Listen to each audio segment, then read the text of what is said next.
A paz do Senhor, seja bem-vindo a mais uma aula aqui do EBD em Foco. Eu me chamo Herberson e nesta aula eu vou ministrar a lição número 10, que tem como título A Restauração Nacional e Espiritual de Israel.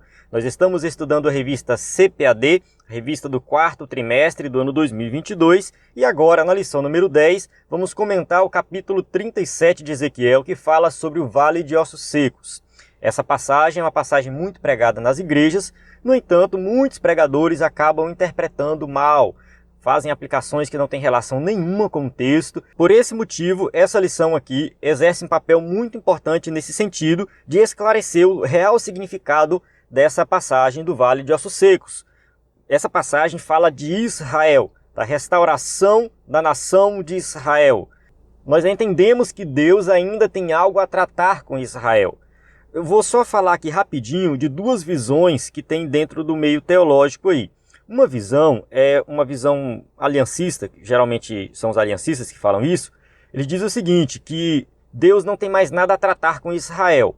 O que Deus tinha para fazer com Israel já foi feito, já se cumpriu com o nascimento de Jesus e ponto final. Acabou, Deus não tem mais nada a tratar com Israel. E porque assim, todas as profecias do Antigo Testamento, que eram para Israel, que não se cumpriram, se cumpre na igreja. Eles vão fazer dessa forma. Se você assistir uma pregação do Hernando Dias Lopes, olha, não estou falando mal do Hernando Dias Lopes. Para mim, o Hernando Dias Lopes é um dos maiores pregadores da atualidade. Gosto muito dele. Eu sei como que ele aborda alguns temas e eu consigo filtrar. O Hernando Dias Lopes, quando ele prega sobre essa passagem de Ezequiel 37, ele nem sequer fala de Israel direito. Ele já vai direto para a igreja. Ele vai falar de restauração, de morte espiritual, de ressuscitar para uma nova vida em Cristo. Ele já aplica direto na igreja essa passagem. Por quê? Porque ele entende, na teologia dele, que Deus não tem mais nada a tratar com Israel. É uma teologia válida? É uma teologia válida. Tem sua interpretação e tudo mais. Não tem problema nenhum. Só que nós somos dispensacionalistas. Os dispensacionalistas interpretam as profecias do Antigo Testamento como literais, ou seja, o jeito que Deus falou, ele vai fazer. No EBD em Foco nós temos um conteúdo de escatologia e temos aulas sobre dispensacionalismo que você pode assistir e entender melhor sobre isso.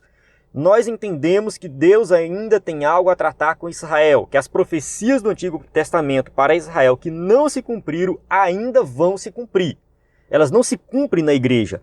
Ela tem aplicações na igreja, mas cumprir mesmo é com Israel.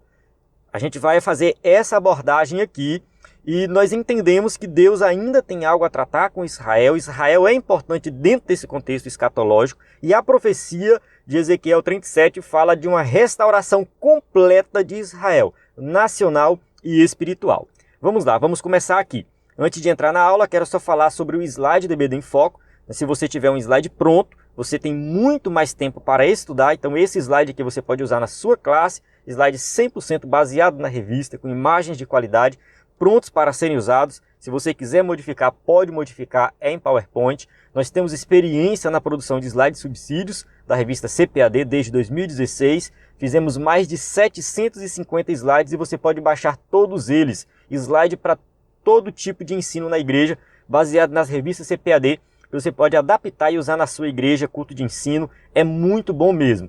Então assim, dentro do conteúdo da assinatura do EBD em Foco, além dos slides de adultos e jovens, você ganha de bônus slides sobre escatologia, sermões em PDF, curso básico de teologia e cursos diversos. Então acesse ebdemfoco.com ou entre em contato no nosso WhatsApp 94 984 24 4120. Amém? Voltando aqui ao conteúdo da revista, vamos para o texto áureo. Diz assim: E assim, todo Israel será salvo, como está escrito, de Sião virá o libertador, e desviará de Jacó as impiedades. Romanos 11, 26. O apóstolo Paulo, ele vai falar dessa questão de Israel, que Deus ainda tem algo a tratar com essa nação, e que ela faz parte desse contexto escatológico. Uma passagem do Novo Testamento, que está aqui dentro de uma lição que fala do Antigo Testamento, para que você possa compreender que tanto o Antigo Testamento como o Novo Testamento fala de Israel e que Deus ainda vai restaurar a nação de Israel. Verdade prática, a chamada divina à restauração tem a ver com o restabelecimento espiritual e social de quem se arrepende. Observe que essa verdade prática é bem profunda. A chamada divina à restauração tem a ver com o restabelecimento espiritual e social de quem se arrepende. Deus ele trata com o ser humano na integridade. O ser humano ele tem que ser restaurado por completo. E quando a gente fala da restauração da nação de Israel, a gente está falando de uma restauração nacional. O pessoal viver numa terra, plantar, colher, ter casas para morar, mas também uma vida espiritual plena e completa. Isso aqui trazendo para um contexto mais pessoal, significa que Deus trata com uma pessoa para restaurar ela por completo, espiritual e social. Quando alguém se arrepende, ele tem que passar por uma transformação completa, integral. Vamos lá. Leitura bíblica em classe, encontra Ezequiel 37, de 1 a 14. É a passagem que a gente vai estudar durante a aula. Eu vou avançar aqui para ganhar tempo no vídeo, mas durante a aula a gente volta nessa passagem. E eu recomendo você ler todo o capítulo 37 para entender o contexto. Vamos para a nossa introdução, que diz assim. A lição de hoje é um estudo sobre a restauração nacional e espiritual de Israel. A visão que Ezequiel teve do Vale de Ossos Secos descreve numa linguagem metafórica como Israel voltará a ser uma nação soberana, reconhecida na comunidade internacional, ou seja, a palavra profética contempla uma restauração completa, política e espiritual. Isso mesmo, a profecia de Ezequiel, no capítulo 37, fala da restauração da nação de Israel e uma restauração completa, plena. Não é uma restauração meia boca. A gente vai estudar sobre esta restauração e procurar entender se ela já aconteceu, se ela está acontecendo, quando que ela vai acontecer. Vou levantar alguns debates aqui. Vou levantar aqui alguns questionamentos sobre essa questão da restauração de Israel. Porque eu vejo por aí muito oba-oba. Muita gente falando, não, a nação de Israel já foi restaurada, só falta agora a restauração espiritual, a restauração política já aconteceu. Será? Vamos questionar isso aqui, porque a gente vê que ali, naquela região ali de Israel, tem muitos conflitos, muitas guerras. Eu vejo que falta muita coisa para uma restauração política completa, plena. É claro que ela já começou, mas não se cumpriu ainda. Tópico 1. Sobre o significado do Vale de Ossos Secos. 1.1. Os ossos secos. Diz assim o versículo 1 e 2. Veio sobre mim a mão do Senhor, e o Senhor me levou em espírito e me pôs no meio de um vale que estava cheio de ossos e me fez andar ao redor deles. E eis que eram muito numerosos sobre a face do vale e estavam sequíssimos. O profeta não diz como exatamente Deus o levou ao vale, mas a expressão "e o Senhor me levou em espírito" se refere à maneira como Deus lhe entregou esses oráculos, ou seja, por meio de visão, como já havia acontecido antes. Ezequiel já estava acostumado com esse tipo de visão. Várias vezes Deus mostrou para ele algumas coisas, então ele foi levado em espírito a um local específico, no caso aqui é um vale de ossos secos. Ele foi conduzido em visão e colocado no meio de um vale cheio de ossos secos que estava sequíssimo. Irmãos, assim, a gente coloca uma representação pictórica aqui, um desenhozinho e tal, alguns mais realistas, outros tendendo mais para desenho. Só que isso aqui é uma cena de filme de terror. É uma cena feia, uma cena muito feia. A pessoa se deparar num vale de ossos secos, isso aqui é algo realmente horrível, uma visão horrível. Não é uma visão bonitinha. Deus está impactando o profeta com essa visão. E isso aqui é para que a nação possa entender que Deus é poderoso, que o milagre vai ser grande. Porque um vale de ossos secos é algo horrível. Não tem vida, não tem nada ali. E Deus fala, pode reviver esses ossos? É claro que Ezequiel, que confiava em Deus, fala, Deus, é o Senhor que tem poder, né? Eu não. Então assim, Deus está querendo impactar tanto Ezequiel como os seus primeiros ouvintes. Essa revelação é uma profecia que anuncia de antemão a restauração nacional de Israel depois de muitos séculos de dispersão entre as nações, seguida pela restauração espiritual. A gente observa que o Vale de Ossos Secos é uma visão para a nação de Israel que está falando da restauração da nação, uma restauração nacional, política, mas também uma restauração espiritual, de tal forma que eles vão servir a Deus e ter o Senhor apenas como o seu Deus Todo-Poderoso. 1.2. O significado. Nos versículos 11 a 14, Deus explica a Ezequiel o significado da visão. A palavra profética esclarece que estes ossos são toda a casa de Israel. Observe que ele coloca toda a casa de Israel se referindo à nação por completo. Reino do Norte, Reino do Sul, não é mais uma nação dividida.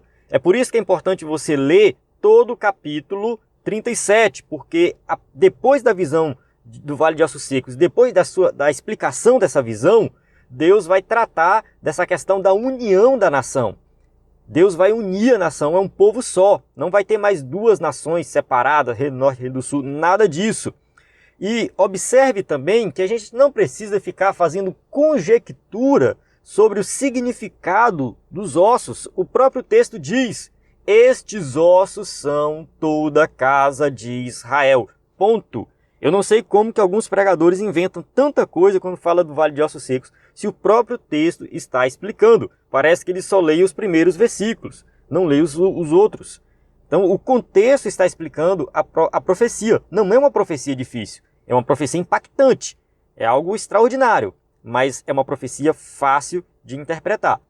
Muitos dos dispersos haviam perdido a esperança e se sentiam totalmente destruídos. Os nossos ossos secaram, expressão que significa ruína definitiva, e pereceu a nossa esperança, nós estamos cortados. Quando o povo recebeu a notícia da destruição de Jerusalém e começou a chegar mais exilados, né, no caso Nabucodonosor levou mais pessoas ainda para o exílio e tal, eles perceberam que a situação para eles estava perdida, eles não tinham mais esperança. Por isso que eles falaram: os nossos ossos secaram, nós perdemos a esperança, nós não temos mais uma terra. A nossa terra foi invadida, foi destruída, o templo foi destruído, não tem mais um local para nós oferecermos sacrifício, adorar a Deus. Eles estavam numa situação de muita tristeza mesmo, de falta de esperança. Não tem quando falta esperança, quando a pessoa já começa a entrar em depressão já, porque não tem mais o que fazer. Essa era a situação do povo. Eles estavam realmente num estado de calamidade muito grande.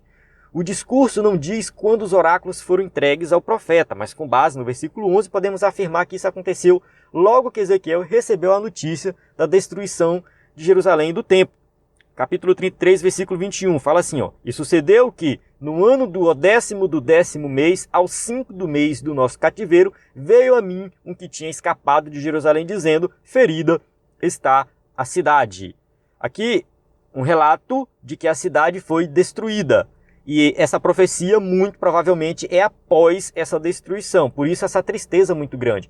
Se esse pensamento puder ser confirmado, isso significa que a dispersão já estava concluída, ou seja, o povo já estava disperso, espalhado, né, por várias cidades ali. Vale ressaltar que eles não iam somente para uma cidade, eles iam para várias cidades da Babilônia.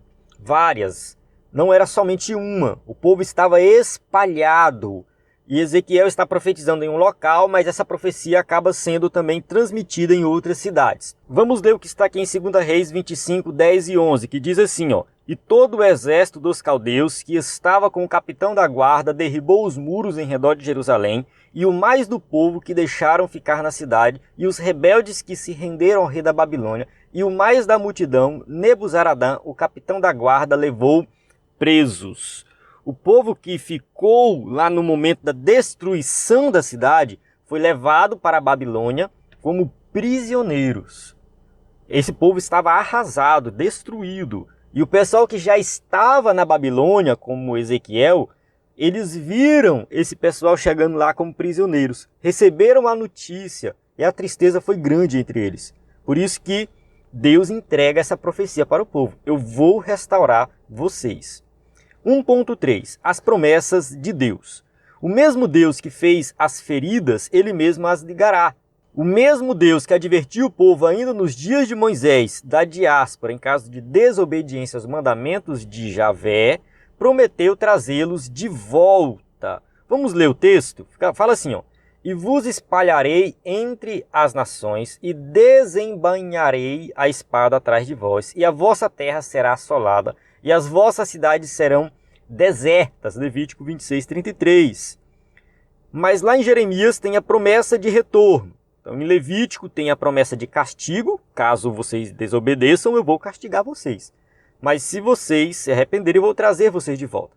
Fala assim: e há esperanças no derradeiro fim para os teus descendentes, diz o Senhor, porque teus filhos voltarão para o seu país. A gente tem a promessa, Jeremias 31:17, de retorno. Na verdade, nós temos várias promessas de retorno, e essa de Jeremias é uma delas, que Deus está velando pelo seu nome. É o nome do Senhor que está em jogo aqui. Deus ele vai fazer isso para que o seu nome seja exaltado e seja conhecido entre as nações.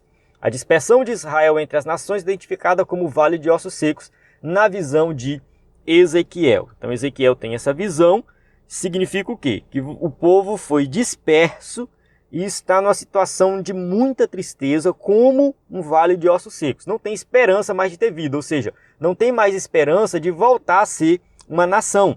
Essa visão serviu para aumentar a esperança do povo durante os séculos de perseguições entre as nações da diáspora. A visão vislumbra a restauração nacional e, em seguida, a espiritual.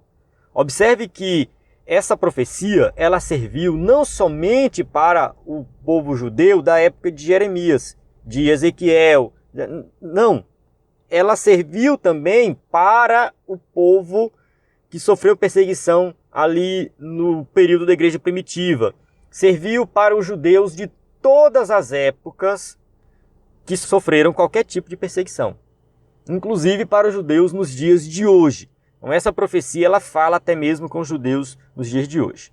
Vamos para o tópico 2, que diz assim: sobre a dispersão dos judeus entre as nações. 2.1. As diásporas de Israel e Judá. A primeira diáspora é dispersão, quando o povo foi disperso de maneira forçosa, ou seja, eles foram obrigados a saírem da terra deles.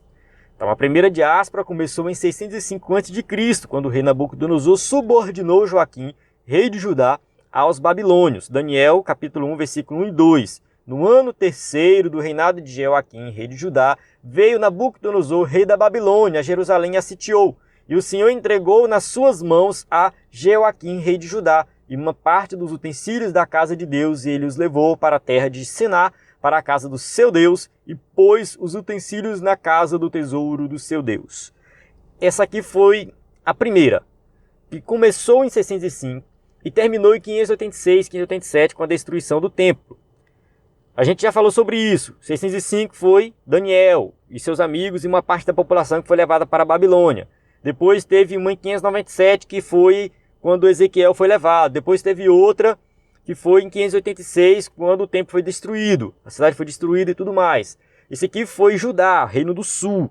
Mas no reino do norte também aconteceu. O cativeiro assírio foi no ano 722 a.C.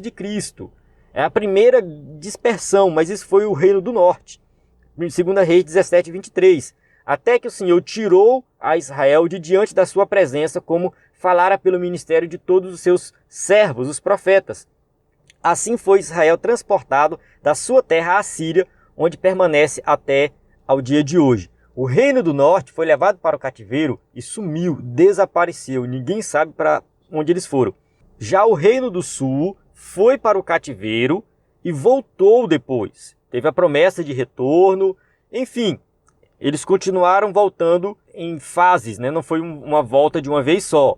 Mesmo com o fim do cativeiro de Judá, por meio do decreto de Ciro, rei da Pérsia, em 538 a.C., a maioria dos judeus jamais retornou à terra de Israel. Esdras, capítulo 1, versículo 2, fala desse decreto. Assim diz Ciro, rei da Pérsia: o Senhor Deus dos céus me deu todos os reinos da terra. Ele me encarregou de lhe edificar uma casa em Jerusalém, que é em Judá. Ciro permite que o povo retorne para reconstruir o templo, reconstruir a cidade, reconstruir os muros, só que o povo não volta por completo. Assim, uma boa parte volta, muita gente volta. Muitos que voltaram, na verdade, nasceram na Babilônia, são os filhos e netos daqueles que foram levados. Uns voltam, outros ficam. Os que ficaram, eles preservaram a religião judaica, eles preservaram a cultura judaica, viviam em um local separado, eles tinham toda a sua cultura preservada. Não voltaram porque já estavam estabelecidos, eles tinham casa, tinham negócios. Era difícil para eles sair ali de onde estavam estabelecidos e voltar para uma terra para reconstruir essa terra. Observe que Esté se passa cerca de 90 anos depois desse decreto. E Esté está lá na Babilônia, que já tinha se tornado Império Medo-Persa, já era outro império, mas a região era a mesma. E muitos judeus viviam na época de Esté, tanto que a gente conhece a história de Esté, que estava envolvido lá o povo da nação como um todo. No entanto, isso nunca impediu da nação ser restaurada. Nunca impediu, tá bom? O povo que voltou, restaurou a nação e eles continuaram ali vivendo na região da Terra Prometida. Mas vamos continuar aqui. Desde então, eles continuaram por toda parte. Nos tempos do Novo Testamento, havia comunidade judaica nos grandes centros urbanos do vasto Império Romano. Então a profecia de Ezequiel se refere a uma diáspora posterior. Só uma observação aqui. Esse povo que não retornou, que continuou vivendo nessas outras cidades, foi um povo que foi muito importante na divulgação do Evangelho. Lá na frente, quando Paulo vai pregar o Evangelho, que ele vai numa cidade qualquer, o que Paulo faz? Ele procura uma sinagoga. Uma sinagoga era um local que os judeus se reuniam para ler a lei. Então foi muito importante esse povo espalhado, porque eles permaneceram em todas as regiões do Império. Depois o Império se tornou o quê? Romano, o Império Romano. E aí, lá estava esse povo estabelecido e o Evangelho se propagou principalmente entre eles, porque onde tinha o judeu era a porta de entrada para a pregação do Evangelho. E aqui mais uma observação é que Ezequiel está falando provavelmente de uma diáspora posterior. O que é a diáspora? O povo é retirado da terra à força, né? Isso acontece também no ano 70 depois de Cristo. O povo é expulso da sua região não só uma vez, muito mais de uma vez. A gente viu essa da época de Ezequiel e tem também lá na época da igreja primitiva, no ano 70 depois de Cristo. Mas enfim, vamos continuar aqui. 2.2. Renasce Israel. O retorno dos judeus a que se refere a profecia diz respeito à segunda diáspora anunciada de antemão pelo Senhor Jesus. Lucas 21, 24, Jesus fala assim: e cairão a fio da espada, e para todas as nações serão levados cativos, e Jerusalém será pisada pelos gentios, até que os tempos dos gentios se completem. Observe o seguinte: Ezequiel profetizou que o povo seria restaurado, que a nação seria restaurada e tudo mais. No ano 70 depois de Cristo, a nação é destruída novamente, o templo é destruído e o povo é espalhado novamente. Muitos judeus que leram, eles conheciam as profecias de Jeremias, de Ezequiel, todas as profecias que falavam de restauração. Quando aconteceu essa destruição no ano 70, eles ficaram desanimados. Mas assim, Deus está falando que vai trazer eles de volta, vai estabelecer eles de volta, e eles serão uma nação, um modelo para o mundo. Só que isso só vai acontecer no fim escatológico. Isso não vai acontecer a qualquer momento assim da história. Não. Tem um momento específico, o tempo de Deus. No tempo de Deus isso vai acontecer. Tem a primeira diáspora, a gente já falou, na época de Ezequiel. Tem essa segunda diáspora, mas a promessa continua de pé. Essa dispersão judaica durou mais de 1.800 anos, sendo iniciada no ano 70 depois de Cristo, por ocasião da destruição de Jerusalém pelos romanos, e foi concluída com a fundação do Estado de Israel em 27 de novembro de 1947. Aqui é importante nós fazermos um pequeno resumo da nação de Israel desde que Nabucodonosor invadiu Jerusalém no ano 605 a.C. Nabucodonosor invade Jerusalém e a partir dali a nação de Israel perde a autonomia. No ano 586, 587, mais ou menos, Jerusalém foi destruída. Deixou de ter rei. Não teve mais rei em Israel. Desde aquela época até o ano 1948, que isso aqui foi assinado em 47, mas só foi executado em 48. Israel ficou sem liderança. A nação praticamente deixou de existir. Mesmo com a restauração que aconteceu com Neemias, com Esdras, eles tinham governadores, eles tinham representantes, mas eles não tinham reis e não eram autônomos. Eles foram passando de império para império, império babilônico, Medo-Persa, grego, romano, depois Império Otomano. Eles foram dispersos, saíram da sua terra, depois voltaram, depois foram dispersos de novo, perderam total autonomia.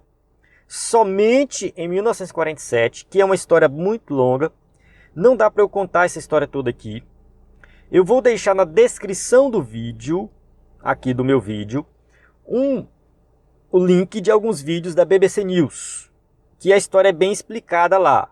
A história está lá explicadinha, você vai assistir esses vídeos para entender um pouco essa restauração da nação de Israel, do Estado de Israel, que foi assinado em 27 de novembro de 1947, na primeira Assembleia Geral das Nações Unidas, presidida pelo brasileiro Oswaldo Aranha, quando foi pronunciada por grande maioria de votos, 33 a 14, a favor da partilha da Palestina, com 10 abstenções. Isso aqui, irmãos, é algo muito complexo, não é algo simples, porque no século XIX, 1800 e pouco, aconteceu o movimento sionista. O que é esse movimento? Os judeus que, espalhados pelo mundo, começaram a se reunir e falar: nós precisamos ter uma terra para nós precisamos de um local para viver, nós precisamos ter uma nação. Porque eles se consideravam um povo diferente dos outros povos. De fato, era um povo diferente, eram judeus. Eles tinham a cultura deles, a religião deles, só que eles não tinham uma nação, um povo espalhado. Eles resolveram criar um movimento mundial para ter uma terra. Esse movimento ganhou força e depois da Segunda Guerra Mundial, quando os judeus sofreram muito com o nazismo, foram mais de 6 milhões de judeus mortos pelos nazistas, houve meio que uma comoção mundial com relação ao povo judeu, e esse movimento ganhou força e a ONU resolveu entrar em ação. E eles escolheram a terra que já era meio que deles desde o passado, que é a Terra Prometida. Lá nessa região da Palestina, vivia ali árabes e judeus. Só que a maioria era árabe. Poucos judeus estavam vivendo ali. Foi feito um acordo. E esse acordo dizia o seguinte: essa região tem que ser dividida. Vocês vão conviver juntos, judeus e palestinos. Esse acordo não foi cumprido por completo. Assim, a gente pode até falar: Israel é a nação escolhida por Deus, Israel é a nação que Deus vai cumprir os seus propósitos e tal. Só que assim, ainda é um povo ímpio, um povo pecador e que vai tomar muitas atitudes erradas. A gente não pode também olhar para a situação toda e falar: não, Israel está certo em fazer tudo isso aí. A gente tem que ter um pouco de cuidado nesse julgamento. Vamos deixar tudo na mão de Deus. Mas é uma situação complexa, difícil, muita guerra. E Israel nunca teve paz. Desde quando a nação foi inaugurada, foi instituída ali, foi reconhecida como nação. No primeiro dia que falou assim: Israel reconhecido como nação, as nações vizinhas declararam guerra à nação de Israel. Desde o primeiro dia eles estão em guerra. Aí estavam criadas bases legais para o estabelecimento do Estado de Israel. Foi criado as bases legais, tudo mais, documentado, só que eles nunca tiveram paz. Tá? O dia 14 de maio de 1948 foi a data da publicação do primeiro diário oficial do país, o dia em que as tropas britânicas deixaram o país e Ben Gurion, o primeiro chefe do Estado, como ministro de Israel, assumiu o governo do país. Desde então, Israel se tornou uma nação soberana. Essa região ela era dominada pelo Império Otomano. Depois, se eu não me engano, da Primeira Guerra Mundial, a Inglaterra ficou dominando lá, no caso, as tropas britânicas dominaram essa região. Depois do acordo que foi feito, que ali seria a nação de Israel, os ingleses saíram fora, no caso os britânicos, que saíram fora, e falaram assim: a gente deixa eles tomarem conta, mas a gente não vai ajudar em nada nesse sentido. E aí começou a nação de Israel, foi estabelecida o Estado moderno de Israel. Só que não tiveram um dia de paz. Muitas e muitas guerras aconteceram. Tópico 2.3. Restauração nacional. Ezequiel 37:6. E porei nervos sobre vós, e farei crescer carne sobre vós, e sobre vós estenderei pele, e porei em vós o espírito, e vivereis e sabereis que eu sou o Senhor. Primeiro, a restauração nacional, isto é, quando todos os ossos se juntaram e formaram os nervos, e as carnes cobriram esses ossos, estavam, pois, o corpo pronto. A restauração de Israel em um só dia depois de dores de parto. Isaías 66:8. Aqui, Alguns teólogos entendem que a restauração nacional de Israel indica o cumprimento dessa profecia do Vale de Ossos Secos, quando os ossos, no caso, deixa de ser apenas osso, mas passa a ter nervos, carnes, no caso, e pele. Tá? O corpo, mas não tem vida. Essa profecia é geralmente interpretada como o sofrimento do povo judeu no período nazista, que terminou com o renascimento de Israel. A fundação do Estado de Israel é o cumprimento da promessa do retorno. Essa profecia de Isaías 66:8, que fala de dores de parto, indica sim um grande sofrimento da nação, principalmente na época dos nazistas. E se cumpre a promessa do retorno. Vamos ler aqui Ezequiel 37:21. Dize-lhes, pois, assim diz o Senhor Jeová, eis que eu tomarei os filhos de Israel e entre as nações para onde eles foram, e os congregarei de todas as partes e os levarei à sua terra. Essa é uma das profecias do retorno, tem inúmeras. E a gente entende que ela começa a se cumprir agora com a formação do Estado de Israel. Terceiro tópico, sobre o milagre do século XX. 3.1. O testemunho de Deus para o mundo. Israel é uma testemunha contínua de Deus sobre a terra. As potências estrangeiras que levaram os filhos de Israel à diáspora, diz o profeta Jeremias, vão desaparecer da terra. Então a profecia era essa. Todas as nações que prejudicarem vocês, que espalharem vocês por sobre a terra, que destruírem vocês, enfim, todos os inimigos de vocês serão destruídos, vão desaparecer e vocês vão continuar. Foi o que aconteceu. A Babilônia não existe mais, o Império Medo-Persa não existe mais, o Império Romano não existe mais, nenhum deles existe. O Império Grego também não, existe a Grécia, existe Roma, mas o Império já deixou de existir. Todos eles desapareceram, mas vocês vão permanecer. Isso se cumpre hoje, Jeremias 30:11. Porque eu sou contigo, diz o Senhor, para te salvar. Porquanto darei fim a todas as nações entre as quais te espalhei. A ti, porém, não darei fim, mas castigar-te-ei com medida, e de todo não te terei por inocente. Observe que Deus não passa a mão na cabeça da nação de Israel. Eu não vou ter vocês como inocentes, vocês serão castigados e sofrerão de acordo com o pecado de vocês. Mas eu tenho uma promessa, vou restaurar, para que o meu nome seja exaltado. Mas a promessa garante a existência de Israel até o fim de tudo. Israel está aí, os ossos secos já reviveram, o corpo foi formado, mas não havia neles espírito, diz a palavra profética do versículo 8. É isso que falta hoje em Israel.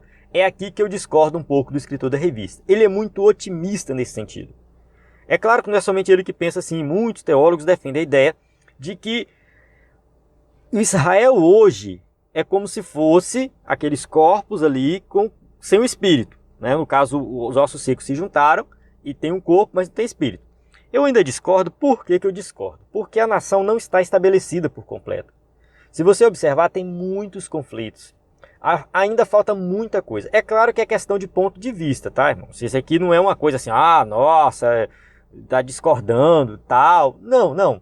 É só que eu acho que a profecia ela tem um cumprimento um pouco mais completo, mais pleno, e eu não vejo isso hoje. É uma visão minha. Hoje eu vejo ainda muita instabilidade, muita confusão, e as profecias bíblicas, se você observar, elas estão muito voltadas para Jerusalém. Jerusalém exerce um papel muito importante. E Jerusalém está dividida, metade é dos árabes e metade é dos judeus.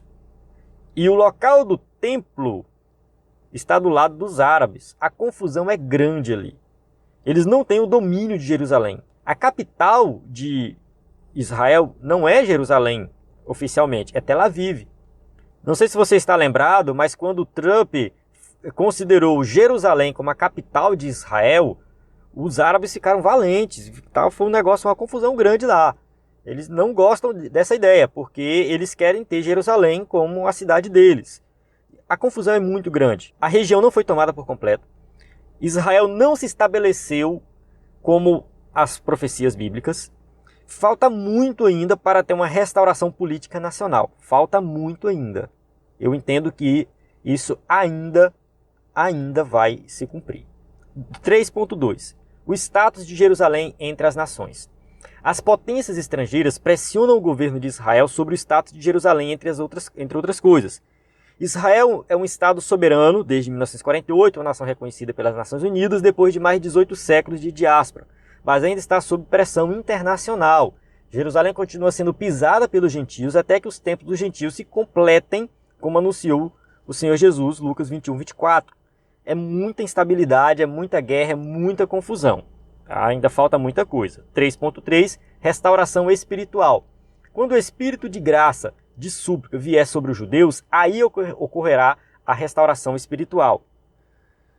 Zacarias 12:10. E sobre a casa de Davi e sobre os habitantes de Jerusalém derramarei o espírito de graça e de súplicas, e olharão para mim a quem traspassaram, e o prantearão como quem pranteia por um unigênito, e chorarão amargamente por ele, como se chora amargamente pelo primogênito. Essa profecia é muito interessante, que ela fala de Jesus, ela aponta para Cristo de forma geral.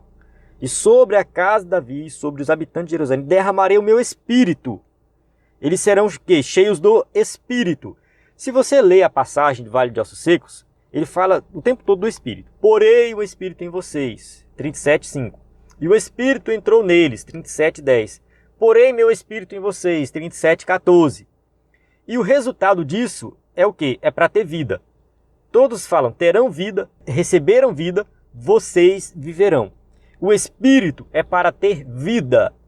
Quando a gente volta um pouquinho para o capítulo 36, versículo 27, fala assim: porei o meu Espírito em vocês e os levarei a agir segundo os meus decretos e a obedecer fielmente às minhas leis. O Espírito é para que eles pudessem obedecer à lei, ter uma vida diferenciada, uma vida de obediência a Deus. Isso vai acontecer, mas no futuro. Ainda não aconteceu, está muito longe de acontecer isso aqui ainda. A palavra profética vislumbra essa promessa. E porei em vós o meu espírito, e vivereis, e vos porei na vossa terra, e sabereis que eu, o Senhor, disse isso, e o fiz, diz o Senhor. Ezequiel 37:14. A restauração, ela é contínua, ela está acontecendo, mas não se completou ainda. Eu acho que os ossos ainda estão se juntando. Eu sou um pouco pessimista em relação a isso.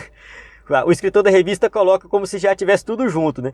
Eu penso que ainda está se juntando os ossos.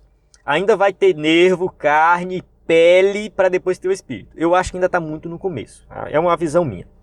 É o que falta no momento em Israel. Devemos amar o povo de Israel e orar pela paz de Jerusalém. Então o escritor da revista, ele acha que falta apenas o espírito. Eu acho que ainda falta muita coisa. Eu ainda acho que falta pele, falta nervos, carne e pele. Porque a situação é muito tensa ainda e falta muito para a nação se estabelecer. E até que eles sejam cheios do Espírito, isso só se cumpre no milênio. Vale ressaltar que essa ideia de que a nação de Israel vai reconhecer Jesus como Messias e vai ter Jesus como, né, o seu rei, e isso só lá no milênio. Essa restauração espiritual completa só vai acontecer no milênio. E o texto de Salmo 122:6 diz: orai pela paz de Jerusalém, prosperarão aqueles que te amam. Então aqui a gente chega no final da aula, já vou entrar aqui na conclusão, mas eu só quero fazer uma pequena observação. Essas promessas de restauração de Israel, ela são promessas assim, que trazem esperança para nós. Tá? Nós vivemos desse mundo crendo nas promessas de Deus, assim como Deus cumpre as promessas para a nação de Israel, Ele cumpre também na nossa vida. E essas promessas, elas falam do retorno de Cristo, é a volta de Jesus, é a nossa esperança, nós cremos nisso. Jesus vai voltar a qualquer momento e nós temos que estar na expectativa desse retorno. Vamos para a conclusão. Nem mesmo as duas diásporas dos judeus e as constantes perseguições promovidas pelos antissemitas puderam neutralizar as promessas divinas. Israel sobreviveu a todas as intempéries da vida e existe como nação soberana desde 1948. A visão do Vale de Ossos Secos revela a situação dos judeus na diáspora e ao mesmo tempo anuncia de antemão o poder e a misericórdia de Deus em restaurar o seu povo Israel e transformá-lo em uma nação soberana e poderosa no meio da terra.